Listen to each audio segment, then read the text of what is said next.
미얀마에서 석청을 따는 사람들의 이야기를 들어보니까 그들은 목숨을 걸고 석청을 따고 있다는 것을 알 수 있었습니다. 그들이 그 석청이라는 석이라는 자체가 돌석자지 않습니까? 그러니까 바위 속에 있는 꿀을 딴다는 이야기입니다. 그러니까 그 바위가 절벽 같은 데 주로 있게 되는데 그 절벽에 밧줄을 타고 이렇게 들어가서 그것을 따게 되고 그 과정에서 벌이 많고 이렇게 하니까 미리 또 나무를 피워가지고 연기를 내어가지고 벌들이 접근하지 못하도록 하고 사람은 사람대로 보호장구를 착용하고 이제 그 석청을 딴다는 거예요. 거기서 발 한 번만 잘못 디디게 되거나 손 한 번 잘못 동작하게 되면 절벽에서 떨어져 죽게 됩니다. 정말 너무도 위험한 일입니다. 그럼에도 불구하고 그 사람들이 그렇게 하는 이유는 거기에 자기의 생명줄이 달려있습니다. 다시 말하면은 먹고 사는 것이 거기에 달려 있다는 거예요. 그렇기 때문에 그렇게 목숨을 걸고 그곳에 가서 석청을 채취해 온다고 그럽니다. 우리가 세상을 살아갈 때도 마찬가지입니다. 오늘과 같은 일요일날 세상에 믿지 않는 사람들도 쉬는 날입니다. 믿는 우리나 하나님 앞에 예배 드리는 날입니다. 이런 날에도 회사에 나가야 되는 부득이한 사람이 있습니다. 일을 해야 되는 부득이한 사람이 있습니다. 그 사람들 왜 그럴까요?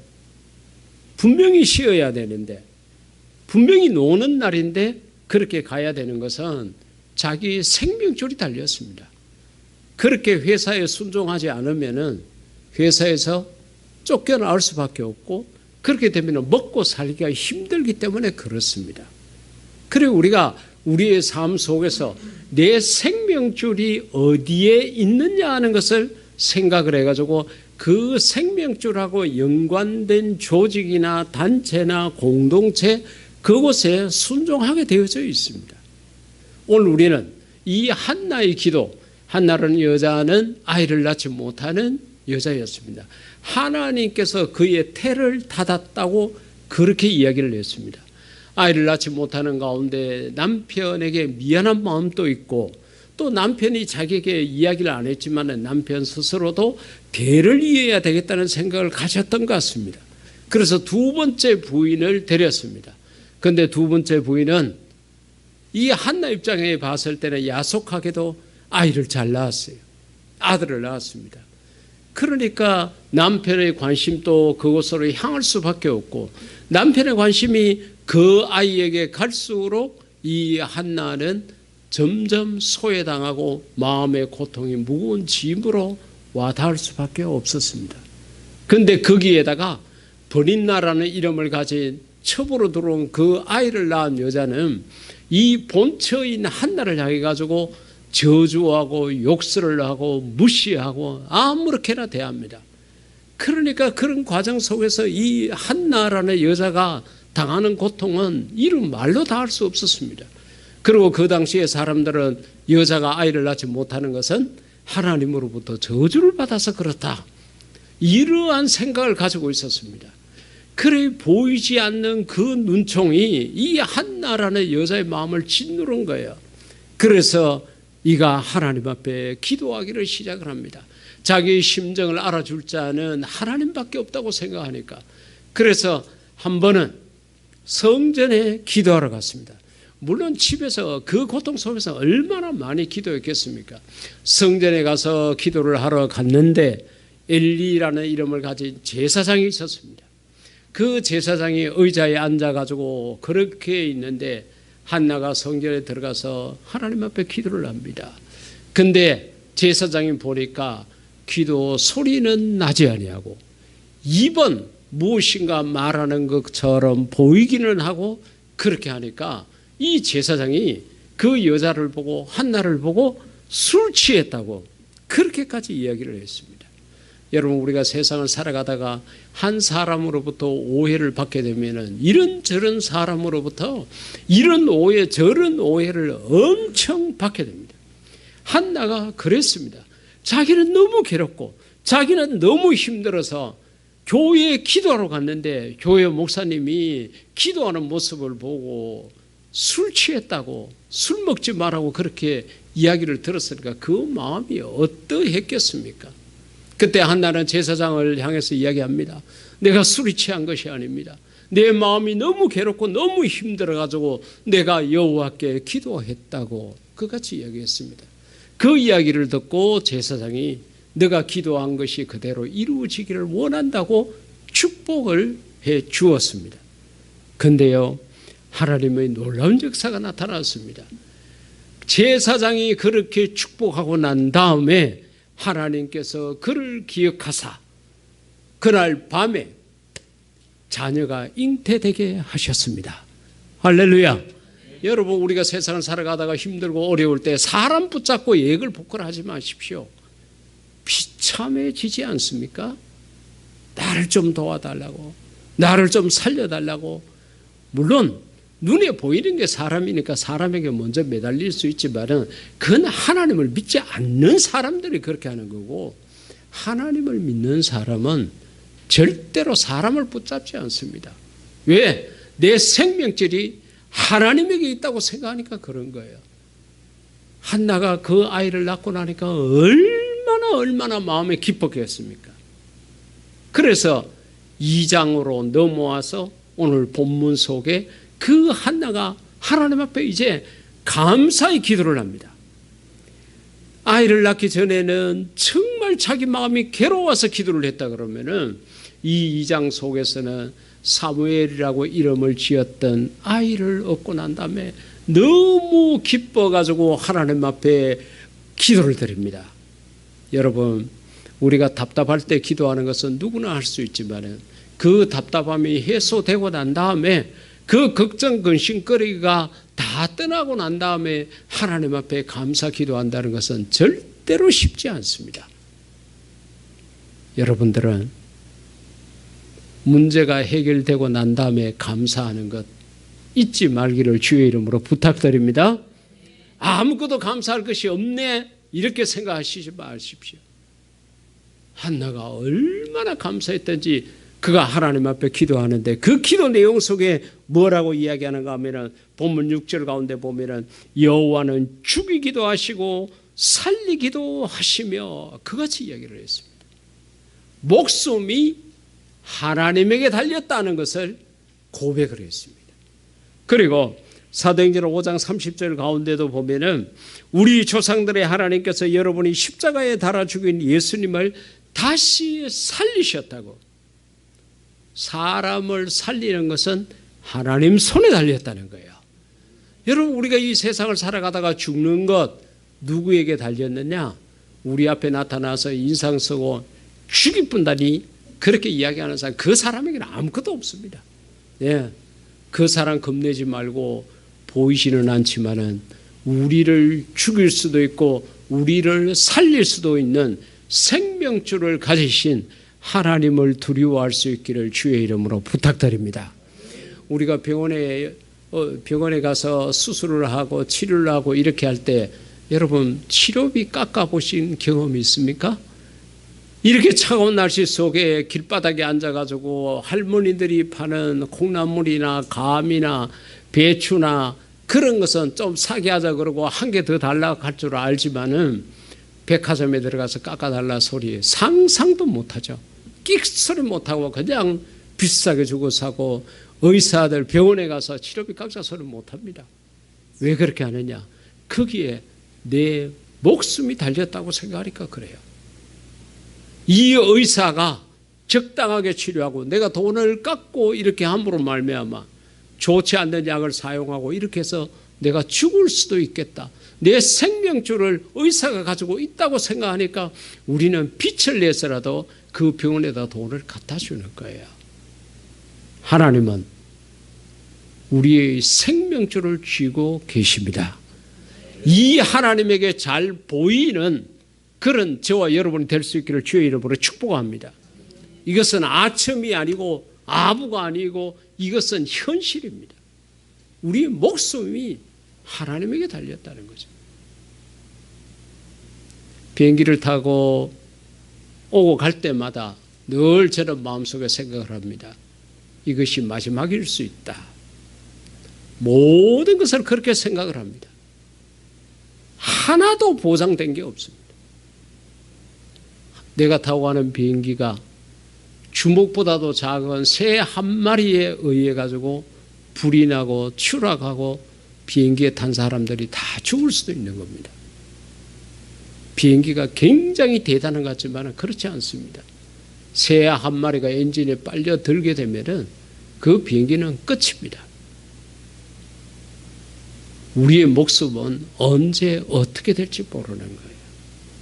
그런데 이 목숨을 주관하시는 분이 여호와 하나님이시니까 여러분들이 하나님 앞에 잘 보여서 여러분들이 하나님과 친하게 지내서 이 땅에서 장수하는 그런 자가 되기를 주의 이름으로 축복합니다. 두 번째로 하나님께서는 우리의 경제를 관리하십니다. 본문 7절 가운데 보니까 여호와는 가난하게도 하시고 부하게도 하시며 할렐루야. 여러분 세상에서 여러분들이 부자가 되고 싶습니까? 하나님 손에 달렸습니다.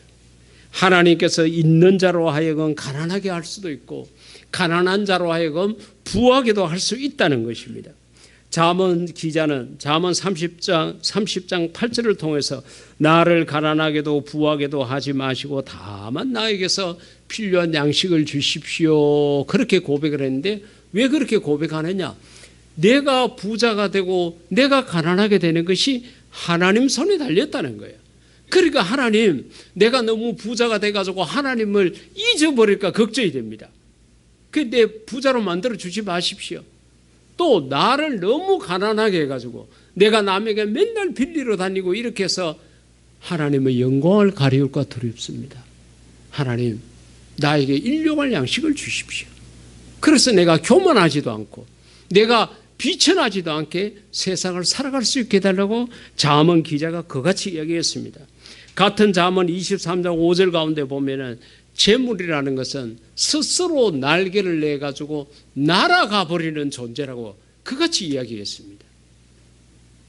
잠언의 대부분은 솔로몬이 썼고 솔로몬은 세상 부귀 영화를 다 누린 사람입니다. 얼마나 돈이 많았고 얼마나 재산이 많았고 그가 왕이라는 권세를 가졌고 그의 아내가 1000명이나 되었습니다. 세상에 지금까지 이만큼 잘 먹고 잘 산 사람이 없습니다. 물론 우리 한국 역사 속에서 삼천궁녀를 거느린 의자왕이 있었죠. 여자 거느린 것은 의자왕이 세계 최고로 많은 것 같아요. 그런데 그에게는 그만한 솔로몬만한 부귀나 영화, 물질 이만큼은 없었습니다. 그런데 그렇게 많은 재물을 가졌던 솔로몬이 고백하는 게 재물이라는 것은 날개가 달려 있어가지고 한순간에 날아가 버린다. 비록 잠언 기자가 말하지 않아도 세상을 살아오면서 저와 여러분이 경험한 바이지 않습니까? 은행 통장에다가 이렇게 쌓아놓고 많은 재산을 불렸다고 이곳에 저곳에 이런저런 거 갖다 놨지만은 어느 한순간에 이것도 날아가고 저것도 날아가 버리는 것을 경험하게 될 것입니다. 왜 그러냐? 돈의 주인은 하나님이시기 때문에 그렇습니다. 하나님 손에 달려 있습니다. 여러분들이 부자로 살고 싶으면 우선은 하나님이 주신 일터에서 여러분 열심히 일을 하십시오. 아무 일도 하지 않고 하나님 나를 부자 만들어 주세요 기도한다고 될 일이 아니에요. 하나님이 주신 일터에서 열심히 일을 하고 그리고 여러분의 생활 속에 검소함이 있어야 합니다. 생활을 낭비스럽게 그렇게 하면 하나님이 그에게 절대로 물질을 더 주지 않습니다. 검소하게 하는 노력이 있어야 합니다. 그럴 때에 하나님께서 여러분들을 부자로 만들어 주시는 것입니다. 그렇기 때문에 여러분 부자가 되려고 하면은 하나님하고 친하십시오. 그분이 돈이 많으신 분이라는 거예요. 거기에다가 앞서 봤는 것처럼 그 하나님이 나의 생명줄을 쥐고 계신다. 이렇게 생각하면은 우린 정말 하나님하고 가까이 지내야 돼요. 하나님하고 친하게 지내야 돼요.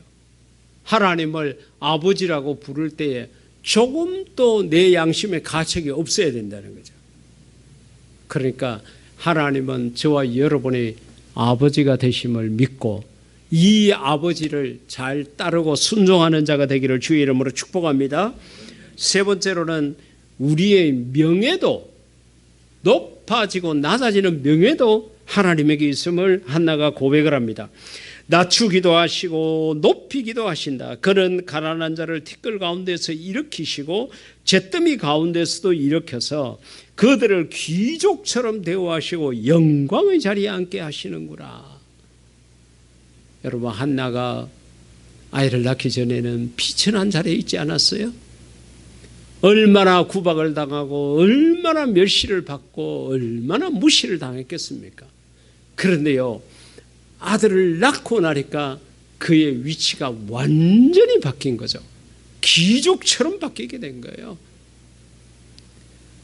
우리가 세상의 부귀영화가 필요하지만 이것은 나의 노력으로 되는 게 아니에요.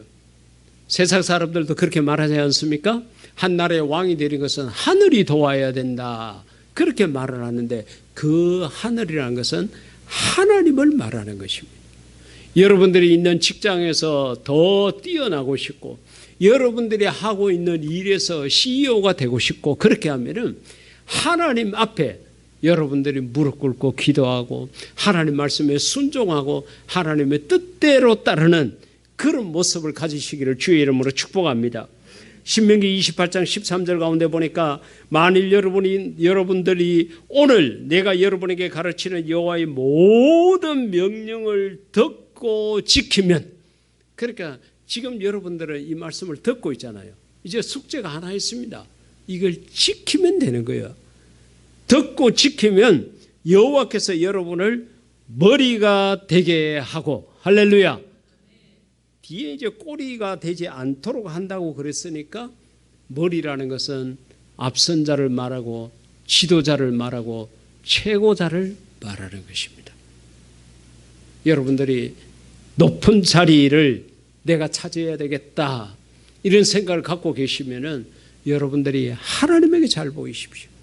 특히 우리 청년들, 우리 학생들, 여러분들이 앞으로 커서 내가 이런 사람이 되어야 되겠다고 그랬을 때 여러분들이 배우는 학력을 생각하지 말고 여러분의 가문을 생각하지 말고 여러분들의 재능을 생각하지 말고 여호와 하나님 앞에 그 일을 위해서 기도하고 하나님 말씀을 듣고 지켜 행하는 그런 자가 되기를 주의 이름으로 부탁드립니다. 그러면 하나님께서 반드시 그 일을 이루어 주실 것입니다. 이 한나를 생각하면 반드시 우리가 연계해가지고 떠오르는 단어가 있는데 엘리 가정이죠. 엘리 가정은 제사장 가정입니다. 여러분, 제사장 가정은 요즘과 같이 뭐 목사가 되려고 그러면 시험을 쳐가지고 이렇게 한마디로 머리가 좋으면은 얼마든지 목사가 될 수 있는 게 오늘날의 현실입니다. 그런데 이때는 머리가 좋고 나쁘고 이게 아니라 하나님이 택해야 됩니다. 하나님으로부터 선택받는다는 게 이게 보통 일이 아니잖아요. 그래서 이 엘리 가정은 하나님으로부터 택함을 받아가지고 엘리 당사자가 제사장이 되고 그 다음에 이 제사장은 그 집안의 대물림이 됩니다. 부모가, 아버지가 자식에게, 아들에게 계속적으로 대물림이 되는 거예요. 그러니까 이 가정은 정말 복받은 가정 가운데 복을 받은 거예요. 정말 귀한 가정 가운데 귀합니다. 그런데 엘리에게 두 아들이 있었는데 아들이 개망나니처럼 살았습니다. 쉽게 말해가지고 하나님 말씀대로 살지 않았어요. 그러면은 아버지가 돼가지고도 그렇고 제사장이 돼가지고도 그렇고 당연히 너 그렇게 살면 안 된다고 호되게 꾸정을 하고 바르게 키우고 그 자식을 위해서 기도하고 어떻게 하든지 그 자식이 하나님 말씀대로 살도록 그렇게 아버지로서 노력을 했어야 됐습니다. 그런데 그렇게 하지 않았어요. 머리가 다 굵었는데 지가 알아가 하겠지. 저게 뭐 한두 번 이야기한다고 듣겠나? 여러 가지 생각 속에 결과적으로는 자식을 바르게 교육시키지 않았습니다. 하나님께서 그 엘리 가정을, 엘리가 하는 것을 가만 보니까 안 되겠거든요. 그래서 결국은 그 두 아들 그리고 엘리 한날에 다 죽게 만들었습니다. 죽여버렸습니다. 그리고 그 제사장 가문은 그것으로 끝이 나게 된 거예요. 하나님 말씀대로 살게 되면은 부와 명예와 모든 것을 하나님이 주지만은 하나님께서 내가 너에게 복을 주겠다고 택한 제사장이라 하더라도 하나님 말씀대로 살지 않으면은 죽이는 것이 하나님의 뜻이었다는 거예요. 이런 말씀들은 우리가 무섭게 받아들여야 됩니다. 아, 이거 하나님에게 내 생명줄이 달려 있구나. 내 자식의 앞길이 달려 있구나. 내가 높고 낮아지고 내가 머리가 되고 꼬리가 되고 내가 부자가 되고 가난하게 되고 내가 오래 살고 빨리 죽고 이 모든 것이 하나님에게 달려 있구나. 이것을 잊지 말기를 주의 이름으로 부탁을 드립니다. 여러분 시편 37편 4절에서 이야기한 것처럼 우리의 삶은 하나님에게 달렸습니다. 여호와 안에서 너희 기쁨을 찾으라. 그가 내 마음의 소원을 이루어 주실 것이다. 여러분 하나님 안에서 기쁨을 찾으십시오. 세상에 이런 것이 재밌고 저런 것이 맛있고 저런 것이 좋고 아무 쓸데없습니다. 아무리 쫓아보십시오. 아무리 따라가 보십시오. 선교지에 갈 때마다 그곳에 골프 치러 왔는 많은 한국 사람들을 봅니다. 나중에 짐을 찾을 때 보면은 무거운 골프채를 이렇게 내리는 사람들을 봅니다. 얼마나 돈이 많으면은 자기 골프채를 가지고 외국까지 와가지고 먹고 마시고 즐기고 저렇게 할까. 제가 어제 제 짐을 찾는 과정에서 골프채를 내리는 사람들 얼굴들을 이렇게 한번 봤어요. 저들이 얼마나 세상을 재밌게 사나. 제가 봤을 때 그들의 마음속에 그들의 얼굴에는 평안함이 보이지 않았습니다. 잠깐 세상 쾌락을 누리고 그런 것은 있었을지 모르지만 마음 한쪽 구석에는 아마 돌아오는 비행기를 타는 그 순간부터 한숨 쉬고 걱정 근심이 구름대와 같이 또 몰려오겠죠. 그건 참된 평안이 아닙니다. 저와 여러분은 하나님이 계시면 그것으로 만족할 줄 아는 그런 자가 되기를 주의 이름으로 축복합니다. 하나님이 나의 생명이시요 하나님이 나의 기쁨이요 하나님이 나의 왕이요 하나님이 나의 전부가 되는 그런 우리가 될 수 있기를 주의 이름으로 축복합니다. 신명기 4장 29절에도 보니까 또 여러분이 온 마음과 정성으로 여호와를 찾으면 그분을 만날 것입니다. 여러분 우리의 모든 것은 하나님에게 달려 있습니다. 새해에 다른 계획 세우지 마십시오. 딱 하나 작정하십시오. 내 생명줄을 쥐고 있는 하나님과 내가 더 가까워져야 되겠다. 하나님은 자기를 만나고자 하는 자, 다시 말하면 조금 전에 읽어드린 신명기 4장에 있는 말씀처럼 온 마음과 정성으로 여호와를 찾으면은 하나님이 만나 주신다 그랬습니다. 여러분들이 기도할 때 그렇게 기도하십시오. 하나님은 나의 왕이시오 나의 주인이시오 나의 생명이시오 나의 전부이십니다. 내가 하나님을 사랑합니다. 내가 더욱더 하나님 말씀대로 살기를 원합니다. 하나님 내게 말씀하십시오. 내가 듣겠습니다. 하나님 나의 시간과 재능과 물질을 통해서 하나님 무슨 일을 하시기를 원합니까? 하나님 말씀하십시오. 내가 무엇이든지 하나님을 위해서라면 다 하겠습니다. 그 기도를 들으신 하나님이 얼마나 기뻐하실까요? 그리고 우리 하나님이 기뻐하시면은 하나님이 있는 거라고는 돈밖에 없고 명예밖에 없고 물질밖에 없고 생명줄밖에 없는데 그것을 그렇게 기도하는 우리에게 다 부어주실 줄 믿습니다. 세상에 다른 것에 무릎 꿇고 다른 것에 비굴하게 그렇게 손을 내밀고 그렇게 살지 마십시오. 하나님 자녀답게 당당하게 사십시오. 하나님 앞에 잘 보이십시오. 하나님이 기뻐하는 찬양을 전심을 다해서 드리십시오. 하나님의 말씀을 매일같이 귀로 들으시고 어렵고 힘들고 손해보는 일이 있더라도 하나님 말씀대로만 걸음을 옮겨보십시오.